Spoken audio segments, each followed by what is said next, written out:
اور اس وقت جو ہے وہ بی جے پی کافی وہاں مسائل میں گری ہوئی ہے، خاص کر کے جو ایئر کرافٹ کا سکینڈل ہوا ہے رافیل کا، تو وہاں پہ مجھے لگتا ہے کہ ابھی جو واضح ہمیں تو ریزن نہیں مل رہی کیوں ان ٹاک سے نکل گئے، لیکن شاید اس کا لنک اس کے ساتھ بھی ہو کیونکہ وہاں پر مودی گورنمنٹ کافی حد تک ان میں اس آپ یہ سکینڈل ہے ایئر کرافٹ کا، ریلائنس کو جہاں پہ کانٹریکٹ دیا گیا انڈین گورنمنٹ کے کہنے پہ، اور جس کو وہاں کسی طرح کے ڈیفنس ایگریمنٹ کا بھی تجربہ نہیں تھا، ایویشن کا تو کچھ تجربہ بھی نہیں تھا، تو ان کو دیا گیا. تو یہ ان چیزوں کو جیسا کہتے ہیں کہ ایک طرح سے لوگوں کی توجہ ہٹانے کے لیے ایک طرف سے پاکستان کے ساتھ دوبارہ سے ایک محاذ کھڑا کیا جا رہا ہے. اچھا رؤف صاحب، اسی ڈسکشن پہ سر جو عمران خان صاحب نے پھر جواب میں کہا، اور اب ہندوستان کی جو تجزیہ کار ہیں وہ بھی اس کی تنقید کر رہے ہیں، انہوں نے کہا کہ میں نے زندگی بھر، انہوں نے نام کسی کا نہیں لیا، انہوں نے کہا کہ میں نے زندگی بھر چھوٹے چھوٹے آدمی اس طرح کے بڑے بڑے عہدوں پر فائز ہوتے ہوئے دیکھا ہے، اور ان میں شاید اس طرح کی پھر دور اندیشی بھی نہیں نظر آئی، وہ اس دور اندیشی سے بھی محروم تھے، اور انہوں نے بار بار اپنی مایوسی کا بھی اظہار کیا. اب اس پہ سر لوگ کہہ رہے ہیں کہ جی یہ بھی کوئی ان ڈپلومیٹک اور ڈونلڈ ٹرمپ جیسی زبان ہے، اور اس کو سماجی روابط کی ویب سائٹ یعنی ٹویٹر پہ اس طرح کی بات نہیں کرنی چاہیے تھی. لیکن جناب جب وزارت خارجہ، جو ہندوستان کی وزارت خارجہ جب اس طرح کا ایک جواب نکالتی ہے جس میں آپ ایک اصل چہرہ کا ظاہر ہوتے ہوئے کی بات کر رہے ہیں، آپ وہ کشمیر کی پالیسی کی بات کر رہے ہیں، اور آپ کا اس طرح حقیقت سے کوئی خاص تعلق نہیں ہے کہ انڈیا کے جو اپنے صحافی ہیں وہ اس بات کو ثابت کر رہے ہیں کہ یہ تمام چیزیں ہوئی تھیں عمران خان صاحب کے عہدے سے سنبھالنے سے پہلے، یا انہوں نے بار بار اس کو کیٹیگوریکلی، حکومت نے اس کو کیٹیگوریکلی ڈینائی کیا ہے. تو اب اس پہ کیا سمجھنا چاہیے؟ دیکھیں، عمران خان صاحب کی جو ٹویٹ ہے وہ جیسا کہ آپ نے خود ایکسپلین کیا ہے کہ وہ انڈین ایکسٹرنل افیئرس منسٹری جو ہے اس کا جو پریس ریلیز ہے جو کہ خاصا نان ڈپلومیٹک ہے، اس میں انہوں نے ایول چہرے کا اور ایول چہرے کا ذکر کیا ہے جو خان صاحب کا نام لے کے انہوں نے کہا ہے. تو آئی تھنک کہ میں نے اس سے قبل اتنا زیادہ ان ڈپلومیٹک جو ہے وہ رویہ جو ہے ہندوستان کی طرف سے وہ نہیں دیکھا جتنا کہ اس خاص کر پریس ریلیز میں آیا ہے. لیکن میں پھر بھی کہوں گا کہ خان صاحب اگر تھوڑا سا اس میں اس طریقے سے رسپونڈ نہ کرتے تو ہمارے لیے بہتر تھا، ان کے لیے بھی بہتر تھا، تعلقات کے لیے بہتر تھا. لیکن جو چیز ایک اور میں اس سارے ڈسکشن میں ایک اور کمپوننٹ ایلیمنٹ شامل کرنا چاہتا ہوں وہ یہ ہے کہ ایسا لگ رہا ہے کہ پاکستان اور ہندوستان دونوں، خاص کر ہندوستان اس وقت جو ہے اپنے ایکسٹریمسٹ اور اپنا ہندوتوا ووٹ ہے جس کے اوپر کے مودی صاحب بینک کرتے ہیں، ان کے ہاتھوں میں ہاسٹیج بنا ہوا ہے، ان کی گرپ میں ہاسٹیج بنا ہوا ہے. اور چونکہ ہندوستان میں الیکشنز آ رہے ہیں اگلے اپریل یا مئی میں، اس لیے اس وقت ہندوستان جو ہے اور خاص کر پرائم منسٹر مودی صاحب اپنی اپروچ میں اور اپنی جو بیس ہے جس کے اوپر انہوں نے اپنا اگلا الیکشن لڑنا ہے، اس میں کسی رکھنا جو ہے اس میں پڑھنے کا وہ میرا خیال ہے کہ اس کو وہ نہیں چاہیں گے کہ وہ ہو. اس لیے آپ نے دیکھا ہے کہ یہ لیٹر جو تھا یہ 14 سپٹمبر کو لکھا گیا تھا، اور ہندوستان نے 24 گھنٹے کے اندر اس کا جواب نہیں دیا. ہندوستان نے آلموسٹ ایک ہفتہ لیا کہ اس کو جواب دیا. سو ان کو سوچنے سمجھنے کی خاصی فرصت ملی ہوگی. اس کے بعد انہوں نے پازیٹیو جواب دیا، اور اس کے 24 گھنٹے کے اندر انہوں نے کہا جی کہ نہیں یہ تو غلط ہے، ہم نہیں کریں گے، بات کریں گے. اور وہ دو ایک ایسی وجوہات انہوں نے سائٹ کی جو کہ میرا خیال ہے کہ ان کے اپنے میڈیا میں اور اپنے لوگوں نے اس کو سخت تنقید کا نشانہ بنایا ہے. وقفہ لیتے ہیں اور گفتگو جاری رہے گی. اسٹے ود اس.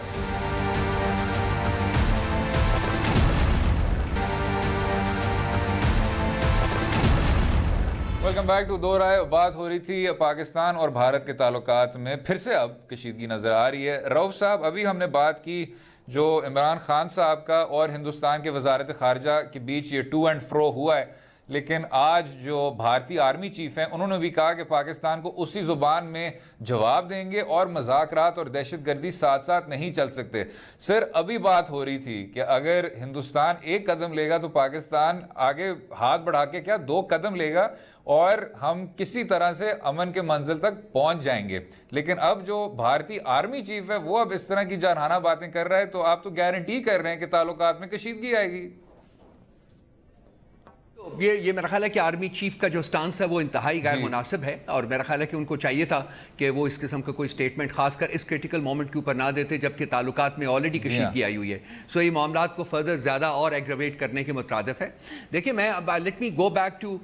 ہمارا ایک ٹریک 2 ہوا تھا انڈیا کے ساتھ اور وہ کنٹینیو کر رہا ہے. اس میں ہندوستان کے جو ایک پرانے منسٹر بھی ہیں کانگریس کے آدمی منی شنکر آئر صاحب نے کہا تھا جی کہ پاکستان اور ہندوستان کے لیے اپنے معاملات کو ٹھیک کرنے کا ایک ہی راستہ ہے، وہ نیگوسیشنز ہیں، اور وہ نیگوسیشنز ان انٹرپٹڈ اور ان انٹرپٹیبل ہونی چاہیے. یعنی کہ وہ نیگوسیشنز جو ہیں وہ ہمیشہ ہوتی رہنی چاہیے اور ان کو کسی اور وجہ سے ان کو انٹرپٹ نہیں کرنا چاہیے. میری ذاتی اس کے اوپر کنٹینشن یہ رہی ہوئی ہے کہ معاملات میں تعلقات میں جتنی زیادہ کشیدگی آئے اتنی زیادہ ضرورت ہوتی ہے نیگوشیٹ کرنے کی، اتنی زیادہ ضرورت ہوتی ہے کہ معاملات کو ایک ٹیبل کے اوپر کے بیٹھ کے اوپر سارٹ آؤٹ کیا جائے. لیکن اگر آرمی چیف سے، ہندوستان کے آرمی چیف سے اس قسم کی نیکڈ دھمکیاں آنی شروع ہو جائیں گی تو یہ میرا خیال ہے کہ معاملات کو ایک ایسے نہج تک پہنچانے کی کوشش ہے جہاں سے شاید پھر واپسی جو ہے نا وہ مشکل ہو. اور پاکستان اور ہندوستان کے تعلقات کی اگر آپ 70 سالہ تاریخ کے اوپر نظر دوڑائیں تو ایسے موقع آئے ہیں جبکہ ہم لوگوں نے لڑائیاں بھی لڑی ہیں. تو میرا خیال ہے کہ دونوں طرف سے، خاص کر اس وقت میں فیل کرتا ہوں کہ ہندوستان کی طرف سے معاملات کی نزاکت کو سمجھتے ہوئے ان کو چاہیے کہ ذرا وہ جو کچھ بھی کہیں ان تعلقات کے بارے میں وہ ذرا مطلب لو کی کے اوپر کہیں، رادر دین کہ جی اس کو اتنا زیادہ ہائپ دیں، اتنی زیادہ اس میں بیٹرنس لائیں کہ ریٹریول جو ہے وہ پاسبل نہ ہو. یہ جو ہندوستان کے جو اندر انٹرنل جو پریشرز ہیں نا اس وقت، اس میں جو ہندوتوا پریشر بھی ہے وہ بہت زیادہ ہے. اور میرا خیال ہے کہ یہ 24 گھنٹے کے اندر جو ریورسل ہوا ہے نا فیصلے کا، اس میں وہ جو پولیٹیکل پریشرز ہیں، وہ جو ریلیجس پریشرز ہیں جو ہندوستان کے اندر جو ہے وہ پنپ رہے ہیں پچھلے 4-5 سالوں سے خاص کر کے، میرا خیال ہے کہ انہوں نے ایک بہت بڑا رول پلے کیا ہے. بالکل انہی لائنز کے اوپر جتنا کہ میں ریمائنڈ کرانا چاہوں گا جیسے کہ ہمارے یہاں بھی ڈاکٹر عاطف میاں کی اپوائنٹمنٹ کے اوپر جو پریشر ہمارے اوپر آیا اور انفارچونیٹلی اس وقت حکومت کو ایک یو ٹرن لینا پڑا، بیک آف کرنا پڑا. ہمارے یہاں تو جو ہے وہ ہے لازمی ہمیں نظر آتا ہے، لیکن ہندوستان میں بھی انفارچونیٹلی اب یہ پریشرز جو ہے نا وہ مجھے بڑھتے ہوئے نظر آ رہے ہیں، اور یہ پاکستان اور ہندوستان کے بائیلیٹرل تعلقات کی طرف کوئی ایک نیک شگون نہیں لگتا. وہی سوال رؤوف صاحب آپ سے کر لوں جو ابھی باقر صاحب سے کیا تھا، جو سب لوگ کہہ رہے ہیں کہ جی یہ کیونکہ ہندوستان کے اپنے انٹرنل پریشرز ہیں، ضمنی پریشرز ہیں، اس وجہ سے وہ اب کیٹر کر رہے ہیں اسی ہندوتوا کنسٹیچوئنسی سے. سر 2019 کے انتخابات میں تو لگ رہا ہے کہ نریندر مودی پھر کامیاب ہوگا. راہل گاندھی سین پہ کہیں نظر نہیں آ رہے، جو باقی ان کی جماعتیں سماج وادی پارٹی ایٹسیٹرا وہ بھی کہیں سین پہ نہیں نظر آ رہی. تو اگر یہ پھر سے ایک ہندوتوا اکثریت کی طرف جا رہے ہیں تو کیا انہی ٹرینڈز میں اور انہی پریشرز میں مزید آپ کو سختی نہیں نظر آئے گی؟ تو اس کا تو مطلب یہ ہے کہ اگلے 4-5 سال میں پاکستان ہندوستان کے تعلقات شاید بہتری کی طرف نہ جائیں کیونکہ وہ ملک ہی بدل رہا ہے سماجی طور پہ. دو چیزیں ہیں جی. ایک تو یہ کہ جی ہندوستان کے اگلے الیکشنز میں اس وقت تقریباً 6 ماہ رہ گئے ہیں. تو اب یہ جو الیکشن ہے یہ تو مودی صاحب نے ہندوتوا ووٹ کی بیسس کے اوپر ہی لڑنا ہے. تو اس میں تو میں فیل کرتا ہوں کہ اس عرصے میں ہندوستان کے جو رویے میں کوئی تبدیلی، کوئی نمایاں تبدیلی مجھے نہ صرف کہ نظر نہیں آ رہی ہوتی ہوئی، بلکہ میں فیل کرتا ہوں کہ شاید اس میں ایگریویشن ہو. اور انڈین جو چیف آف آرمی سٹاف ہے ان کی جو سٹیٹمنٹ ہے یہ میرے اس فیلنگ کی گوازی کرتی ہے کہ شاید وہ اس میں اور زیادہ ٹینشن لے کے آئیں تاکہ وہ جو ہندوتوا ووٹ ہے وہ اگلے آنے والے الیکشن میں اس کی بیسس کے اوپر اس کی بیسس کے اوپر وہ اگلا الیکشن جیت سکے. لیکن کیا یہ رویہ جو ہے وہ بیونڈ دی الیکشنز بھی، اور یہ بھی بات آپ کا کہنی بالکل درست ہے کیونکہ اس وقت مودی صاحب کی ریٹنگ جو ہے وہ تقریباً 80% ہے اور راہل گاندھی کی ریٹنگ تقریباً 30% ہے. سو اس وقت نظر آ رہا ہے کہ اگر یہ اس ٹرینڈ کو جاری رکھیں گے تو بڑی آسانی سے مودی صاحب جو اگلا الیکشن جیت لیں گے. لیکن کیا یہ ٹرینڈ جو ہے وہ بیونڈ الیکشنز جاری رہے گا؟ میں فیل کرتا ہوں کہ شاید وہاں جو سوچ میں چینج آئے اور شاید وہ وہاں یہ کوشش کریں کہ اگر پاکستان کی طرف سے یہ انیشیٹیوز جاری رہتے ہیں تو پاسبلٹی موجود ہے. لیکن الیکشنز تک مجھے کوئی پاسبلٹی نظر نہیں آتی اس وقت کہ اس میں ہندوستان کے رویے میں کسی قسم کی کوئی لچک یا کوئی چینج جو ہے وہ ہوگی. لیکن بیونڈ دی الیکشن میں فیل کرتا ہوں کہ پاسبلٹی ہے کہ اس میں اس اس میں جو اس عرصے میں جو پاکستان کا کردار ہے نا وہ بہت زیادہ کلیدی اہمیت کا حامل ہے کہ پاکستان کیا کرتا ہے. کیا پاکستان نیگیٹیولی ریئیکٹ کرتا ہے یا پاکستان اپنا جو اوورچر ہے کہ ہم بات کرنا چاہتے ہیں اس کو جاری رکھتا ہے. میری خواہش بھی ہے اور میری امید بھی ہے کہ پاکستان اپنے رویے میں لچک دکھاتا رہے گا اور پاکستان ہندوستان کی طرف دوستی کا ہاتھ بڑھاتا رہے گا. اس سے پاکستان پولیٹیکلی بھی گین کرے گا اور انڈرسٹینڈبلی وہ ایک لیول آف پریشر بھی انڈیا کے اوپر ماؤنٹ کرے گا جو کہ الیکشنز کے بعد شاید اس کو نیگوسیشنز کی ٹیبل پر. رؤوف صاحب اس تصویر کا جو دوسرا رخ ہے سر وہ یہ ہے کہ اگر ایک بائیں بازو کا جو لیڈر ہے وہ ہاتھ بڑھائے, وہ جو پرانی تھیوری ہے سر کہ only Nixon can go to China, کہ اگر ایک طرف عمران خان صاحب ہیں جن کے پیچھے واضح طور پہ ایسے لگتا ہے کہ تمام ادارے اسی صفحے پہ ہیں اور یہ ان کے لیے کبھی کبھی تنقید بھی بنتی ہے, اور دوسری جانب نریندر مودی جو ہندوتوا کے سب سے ایک نمایاں قسم کی ایک علامت ہے اور ہندوستان کو میرے خیال سے نقصان کی طرف دھکیلتی جا رہی ہے, وہ اگر آپس میں ہاتھ بڑھائیں تو کیا یہ تھیوری پھر سے کامیاب ہو سکتی ہے آپ کے مطابق؟ دیکھیے اس وقت پاکستان میں آپ نے جو کچھ کہا ہے میں اس کی تقلید کرتے ہوئے اس کو ساتھ ٹوٹلی ایگری کرتا ہوں کہ کم از کم اپیرنٹلی بہت عرصے کے بعد پاکستان کے ادارے جو پولیٹیکل اور ملٹری وہ ایک پیج کے اوپر ایک دوسرے کے ساتھ مل کر کام کرتے ہوئے نظر آ رہے ہیں. اس کا مطلب یہ ہے کہ عمران خان صاحب as prime minister of Pakistan جو کچھ کہہ رہے ہیں یا جو دوستی کا ہاتھ بڑھا رہے ہیں, پاکستان کی افواج جو ہیں وہ بھی اس میں کلیتاً شامل ہیں اور ان کی سپورٹ بھی حاصل ہے. تو ایک آئیڈیل سچویشن ہے. یہ آئیڈیل سچویشن برقرار رہتی ہے, کتنی دیر تک رہتی ہے, نہیں رہتی, کیا ہوتا ہے کیا نہیں ہوتا, اس کے بارے میں پریڈکٹ کرنا بہت مشکل ہے. لیکن اس وقت جو آنسرز ہیں وہ یہی کہہ رہے ہیں کہ یہ ادارے آپس میں مل کے کام کرتے رہیں گے. سو پاکستان کے کانٹیکسٹ میں اگر دیکھا جائے تو ہندوستان جو یہ کہتا تھا کہ ہمیں سمجھ نہیں آتی کہ ہم پولیٹیکل لیڈرشپ سے بات کریں کہ پاکستان کی فوج سے بات کریں, تو میرا خیال ہے کہ وہ اب آرگیومنٹ جو ہے ان کا وہ ویلڈ نہیں رہا. آج پاکستان کے تمام ادارے یکجا ہو کے کام کر رہے ہیں اور پاکستان کے انٹرسٹ کو آگے بڑھانے کی کوشش کر رہے ہیں. سو پاکستان کو پاکستان کے وزیر اعظم سے بات کر ہندوستان کو پاکستان کے وزیر اعظم سے بات کرنی ہوگی. اب یہاں جو آج کے chief of the army staff, Indian chief of the army staff کے اسٹیٹمنٹ کے بعد مجھے نظر آ رہا ہے کہ یہ جو ٹائیڈ ہے یہ ریورس ہوتی ہوئی نظر آ رہی ہے کہ شاید اب پاکستان کو یہ سوچنا پڑے کہ ہندوستان میں اس نے پرائم منسٹر مودی سے بات کرنی ہے یا chief of the army staff of India جو ہے اس سے بات کرنی ہے, کیونکہ اس کا یہ کہنا اس وقت اس نہج کے اوپر اس موقع کے اوپر جبکہ حالات خاصے خراب تھے وہ ڈیفینیٹلی میں اس کو پرسیو کروں گا کہ یہ ہندوستان کی حکومت کے اندر ایک آواز ہے اور وہ آواز جو ہے وہ شاید پاکستان کے ساتھ امن کی خواہاں نہیں ہے اس سٹیج کے اوپر. آگے وہ اس میں کوئی چینج آتی ہے یا نہیں آتی اس کے بارے میں نہیں اتنی پریڈکشن کرنا چاہوں گا, لیکن اس وقت لگ رہا ہے کہ وہ جو چیز پاکستان کے بارے میں فرمایا کرتے تھے آج شاید وہ زیادہ لاگو وہ ہندوستان کے اوپر ہو رہی ہے بنسبت پاکستان کے, کیونکہ پاکستان میں ایک کنسیڈربل لیول آف ہوموجینٹی جو ہے. رؤوف صاحب یہ آپ نے دلچسپ بات کی, یہی جو بات ہے یہ مرر کر رہی ہے جو وزیر اطلاعات فواد چودھری صاحب نے کہا کہ پاکستان اور بھارت دونوں ایٹمی قوتیں ہیں, وہ آپس میں جنگ نہیں کر سکتی, ہم امن کی بات کرتے ہیں. یہ نمایاں ہے کہ کون جنگ کی بات کر رہا ہے اور کون امن کی بات کر رہا ہے. اور ساتھ میں سر اگر آپ کی اجازت کے ساتھ ذرا وزیر خارجہ شاہ محمود قریشی صاحب کا بھی ایک بیان سن لیتے ہیں. بہت افسوس ہوا جس طریقے سے ہندوستان نے ہمارے ایک خیر سگالی کے جیسچر کو اپناتے ہوئے پھر اس سے انکاری ہو گئے. ہم دیانتداری سے سمجھتے تھے کہ پورے خطے کا فائدہ اس بات میں ہے کہ ہم مل بیٹھ کر جتنے ہمارے آؤٹ اسٹینڈنگ ایشوز ہیں ان پر تبادلہ خیال کریں اور ان کا حل تلاش کریں.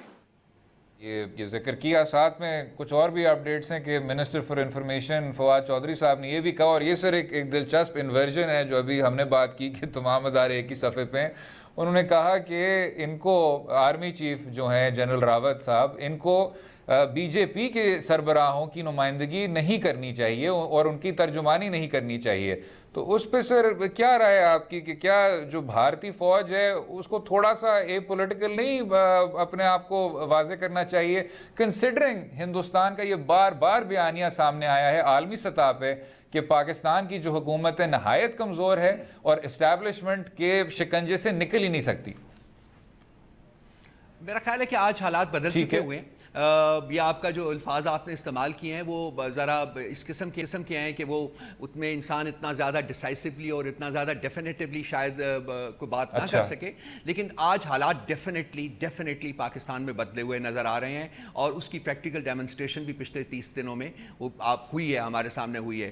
ہندوستان میں فوج کا کردار ہمیشہ رہا ہے۔ ہندوستان کی گڈ فارچون یہ رہی تھی کہ ان کو نہرو جیسا لیڈر ملا، اور وہ پہلے 17-18 سال زندہ رہا اور اس نے ہندوستان کو گائیڈ کیا، اور اس قسم کے لیڈر کی موجودگی میں شاید وہاں کی فوج جو ہے وہ اپنا جو ایک رویہ تھا وہ سبڈیوڈ رہی۔ پاکستان میں حالات پولیٹیکلی ڈیفرنٹ ہو گئے تھے، جس سے کہ فوج کو ایک ڈیفرنٹ کردار جو وہ ادا کرنا پڑا یا اس نے کیا۔ لیکن آج جب بھی آپ ریلیجس ووٹ کی بیسس کے اوپر اپنے آپ کو اقتدار میں لائیں یا اقتدار میں اپنے آپ کو برقرار رکھنا چاہیں، جیسا کہ آج کل ہندوستان میں ہو رہا ہے، تو اس میں پھر جو ڈسکارڈنٹ وائسز ہوتی ہیں، اور فوج کی ہندوستان میں آواز اس وقت وہ ڈسکارڈنٹ وائس ہے، ان کو زیادہ ریلیونس ملتا ہے، ان کو زیادہ شہ ملتی ہے، اور ان کو آڈینس ملتا ہے، کیونکہ یہ تمام لوگ جو ہندوتوا ووٹ کی بیسس کے اوپر آج مودی صاحب کو سپورٹ کر رہے ہیں، یہ فوج کے بہت بڑے حامیوں میں سے ہیں، اور فوج کا ایک ڈیفینیٹو رول مانتے ہیں ہندوستان اور پاکستان کے تعلقات میں۔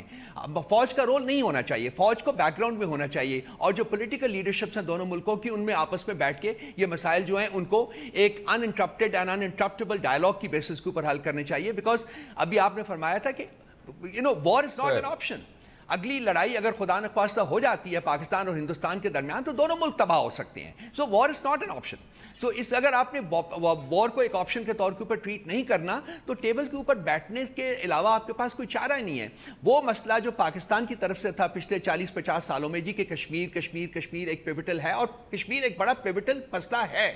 اور پاکستان اس کو ایک پری کنڈیشن کے طور کے اوپر استعمال کرتا تھا۔ آج وہی منترا جو ہے وہ ہندوستان کر رہا ہے کہ جی ٹیررزم کے علاوہ ہم کسی اور چیز کے اوپر بات نہیں کرنا چاہتے۔ جو جہاں پاکستان نے اپنے رویے میں ایک فلیکسیبلٹی کا مظاہرہ کیا ہے، جو کہ ایک بہت اچھی ڈیولپمنٹ ہے، وہاں ہندوستان نے اپنی رویوں میں زیادہ اور انفلیکسیبل ہوتا جا رہا ہے، جو کہ بالکل ایک اچھی ڈیولپمنٹ نہیں ہے۔ دونوں ممالک کو اپنے رویوں میں فلیکسیبلٹی شو کرنی پڑے گی، اور دونوں ممالک کو ایک نیگوسیشن ٹیبل کے اوپر بیٹھنا پڑے گا، اس چیز کو ریلائز کرتے ہوئے کہ ایک دوسرے کے ساتھ لڑائی جو ہے وہ ان کے لیے ایک آپشن نہیں ہے، اور بات چیت کا راستہ ہی وہ راستہ ہے جو کہ ان کے پاس بالکل ٹھیک۔ اسی بات پہ وقفہ لیں گے، اور جس طرح بڑھ رہے ہیں پڑوسی ممالک کے ساتھ اتار چڑھاؤ کی بات کریں گے، عمران خان صاحب کے دورہ سعودی عرب کی اور آرمی چیف کے دورہ چین کی۔ رہیے گا ہمارے ساتھ۔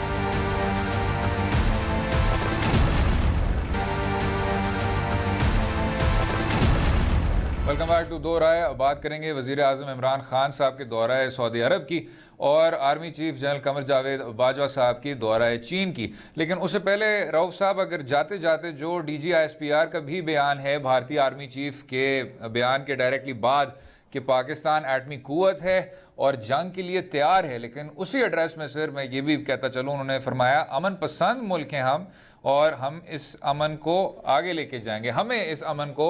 آگے لے کے جانا ہے۔ تو سر اب جو ایک دم سے ایک امید کی کرن نظر آئی تھی، اب ایک طرف ہندوستان کے آرمی چیف، دوسری طرف D G I S P R, اب پھر سر وہی جنگ اور امن کی باتیں شروع ہو گئی ہیں، کس طرح دیکھتے ہیں آپ؟ ضرورت سمر کی ہے کہ جی ڈی ایسکیلیٹ کیا جائے، ضرورت سمر کی نہیں ہے کہ ایسکیلیٹ کیا جائے، وہ ہندوستان کی طرف سے ہو یا وہ پاکستان کی طرف سے ہو۔ لیکن D G I S P R کی جو سٹیٹمنٹ آئی ہے اس میں ان کا یہ کہنا ہے کہ ہم امن پسند ملک ہے، آئی تھنک دس از اے اچھی جیسچر ہے، لیکن میرا خیال ہے کہ جنرل راوت صاحب نے جو یہاں ٹریڈیشن شروع کی ہے وہ غیر مناسب تھی، ان کو چاہیے تھا کہ وہ ریسٹرینٹ ایکسرسائز کرتے، اگر پولیٹیکل جو دونوں لیڈرشپس ہیں دونوں ممالک کی وہ آپس میں جو بات کر رہی ہیں ان کو کر لینے دیں، تو انہوں نے جو کہنا تھا اس کے بعد میرا خیال ہے کہ ضروری ہو گیا تھا کہ ہمارے طرف سے بھی کوئی ایک جواب جائے، اور یہ جواب جو ہے یہ مناسب ہے، بیلنسڈ ہے، اس میں میرا خیال ہے کوئی بیلیجرنس مجھے نظر نہیں آتی۔ تو اس کانٹیکسٹ میں اگر آپ میری بات رائے مانگیں گے تو میں کہوں گا کہ چلیے ٹھیک ہے، یہاں تک کہنا کہ ہم امن پسند ملک ہے اور ہم امن پسند ہی رہنا چاہتے ہیں، اس حد تک وہ بالکل ٹھیک ہے، چلیں ایک بات انہوں نے کی، ایک بات انہوں نے کی، ختم ہو جائے، لیکن at the end of the day میں کہوں گا کہ یہ معاملات جو ہیں یہ پولیٹیکل لیڈرشپس کو ہی آپس میں طے کرنا۔ بالکل اتفاق کہتے ہیں رؤف صاحب۔ سر اگر ہم یہ دورہ سعودی عرب پہ بھی آ جائیں، جو یہ اب فرمایا جا رہا ہے، فرمایا تو نہیں سر بلکہ یہ تو حکومت کا ایک موقف بن گیا ہے کہ سعودی عرب اب سی پیک میں تیسرا اسٹریٹجک پارٹنر بننے کو جا رہا ہے، اور اسی موضوع پہ انہوں نے ایک کمیٹی بھی تشکیل دی ہے. ساتھ میں انہوں نے کہا کہ جو بادشاہ سلمان ہیں ان کا بھی یہ اگریمنٹ سے ہوا ہے, کراؤن پرنس محمد بن سلمان بھی آن بورڈ ہیں. ساتھ میں UAE, آپ کو یاد ہوگا رؤف صاحب, جب وہ فیصلہ کیا تھا پاکستان کی پارلیمان نے کہ یمن کی جنگ میں ہماری طرف سے کوئی عسکری قوتیں مداخلت نہیں کریں گی, تو UAE کے ساتھ واضح طور پہ تعلقات کشیدہ ہو گئے تھے. UAE کے نمائندوں نے بھی پاکستان کے خلاف مختلف عالمی فورا پر بات کی تھی, لیکن اب نظر آ رہا ہے کہ پھر سے تعلقات امپروومنٹ کی طرف جا رہے ہیں. سی پیک میں سر جو آپ ایڈیشنل پارٹنرز کو یہ شامل کر رہے ہیں, کیا یہ مناسب ہے, اور از دس ان کیپنگ وتھ جو آپ کی پالیسی ہے کہ جی خطے میں آپ سب کو ساتھ لے کے چلیں سی پیک کے ذریعے؟ دیکھیے, سی پیک ایک کنیکٹیوٹی ہے, اور یہ کنیکٹیوٹی جتنی زیادہ ایکسپینڈ کرے گی, جتنی زیادہ ڈیپن ہوگی, اتنا وہ جو زیادہ ممالک ہیں اس سے بینیفٹ حاصل کر سکیں گے. اور خطے کے اب تمام ممالک کو آپس میں کنیکٹیوٹی اسٹیبلش کرنے کے لیے اور اس کو اسٹرینتھن کرنے کی اشد ضرورت ہے. اور جب میں سب ممالک کی بات کرتا ہوں تو میں اس میں ہندوستان اور افغانستان کی بھی بات کرتا ہوں کہ at some point in time ان لوگوں کو بھی حالانکہ آفر کی گئی ہے, افغانستان کو تو میرا خیال ہے کہ بہت زیادہ دفعہ آفر کی جا چکی ہے, لیکن وہ امریکن پریزنس کی وجہ سے انفارچونیٹلی ابھی تک کوئی یہ فیصلہ نہیں کر پائے, اور شاید ابھی کچھ عرصے تک فیصلہ نہ. اب یہ جو سعودی عربیہ کے ساتھ ہمارے تعلقات ہیں وہ we walking a very delicate line. وہ سب سے بڑا کرائسس ہے یمن کا. اب یہ جو سب کچھ ہوا ہے, یعنی کہ سعودی عربیہ نے سی پیک کو جوائن کرنے کی حامی بھری ہے according to media reports and all that. اب میں دیکھنا یہ پڑے گا کہ کیا اس میں پاکستان نے کوئی کنسیشن تو نہیں دی ہے, کیا یمن کے بارے میں خاص کر جس میں کہ ہماری پارلیمنٹ کا ایک ریزولوشن بھی موجود ہے کہ ہم اس میں اپنے آپ کو انوالو نہیں کریں گے, کیا اس لائن کو تو کراس نہیں کیا گیا. نمبر ایک بات. نمبر دو بات, آپ نے بالکل صحیح فرمایا کہ UAE کے ساتھ پاکستان کے تعلقات خاصے کشیدہ تھے. سو پرائم منسٹر صاحب کا وہاں جانا اور ان کا بھی حامی بھرنا کہ ہم بھی پاکستان میں انویسٹمنٹ کریں گے, یہ آئی تھنک بہت خوش آئند ایک ڈیولپمنٹ ہے, اور اس کو آگے چلنا چاہیے. پاکستان کو اپنی جو سب سے بڑا جو اس وقت پاکستان کا کرائسس ہے وہ پاکستان کی اکانومی ہے, اور پاکستان کو اپنی اکانومی امپروو کرنے کے لیے اشد ضروری ہے ان کے لیے کہ یہ خطے کے تمام ممالک کے ساتھ, خاص کر ان ممالک کے ساتھ جن کے ساتھ ٹریڈیشنلی پاکستان کے اچھے تعلقات رہے ہوئے ہیں, ان میں سعودی عربیہ اور UAE شامل ہیں, اور ان کے ساتھ اپنے تعلقات کو دوبارہ استوار کرے اور مضبوط کرے. لیکن پاکستان کی جو ریڈ لائنز ہیں ان کو کراس نہیں کرنا چاہیے, اور اس میں سب سے بڑی ریڈ لائن جو ہے وہ میں پارلیمنٹ کی اس ریزولوشن کو کہتا ہوں جس میں کہ پاکستان جو ہے اس کو ریسٹرین کیا گیا تھا کہ وہ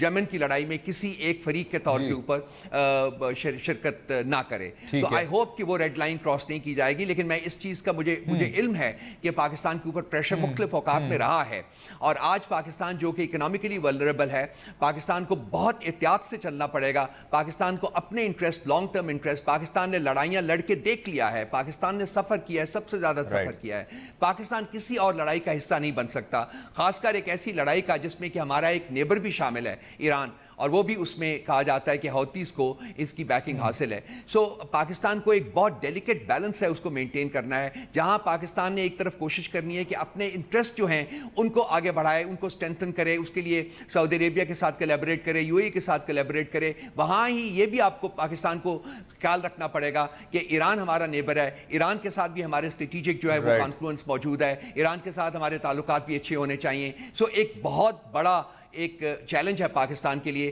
اینڈ آئی ہوپ کہ پاکستان اس کو بہت احسن طریقے سے. رؤف صاحب, اگر ہم شفافیت پہ بھی بات کر لیں سر, یہ خصوصی مشیر قانون رزاق داؤد صاحب کا بیان, وہ بھی اس پہ کنٹروورسی ہوئی تھی, پھر بعد میں اس کو مسترد کیا گیا, پھر کہا کہ جی اس کو مس کوٹ کیا گیا ہے. سی پیک کے جو ٹرمز ہیں جناب, کہ یہ جو معاہدہ کیا گیا تھا, یہ تاثر گیا تھا اسی حکومت کی طرف سے کہ شاید پاکستان نے ماضی میں ان ٹرمز پہ نیگوشیٹ وہ نہیں کر پائے جو پاکستان کے سب سے زیادہ فائدے میں تھے. لیکن سر اس پہ ایک اوورآل ایک ٹرانسپیرنسی کی بات نہیں بنتی کہ جو لوگ کہہ رہے ہیں کہ یہ پاکستان کو فائدہ پہنچائے گی, اور جو لوگ کہہ رہے ہیں کہ پاکستان کی نیگوشیٹنگ پوزیشن کمزور تھی, شاید دونوں پوزیشن ثابت نہیں ہو سکتی کیونکہ ہم سی پیک کے بارے میں اتنا جانتے نہیں ہیں. تو کیا اس کو اب پبلک دائرے میں نہیں لانا چاہیے؟ یہ بہت ایک امپورٹنٹ کوسچن ہے. دیکھیے, پچھلی حکومت کا سب سے بڑا کرائسس اس کا لیک آف ٹرانسپیرنسی رہا تھا,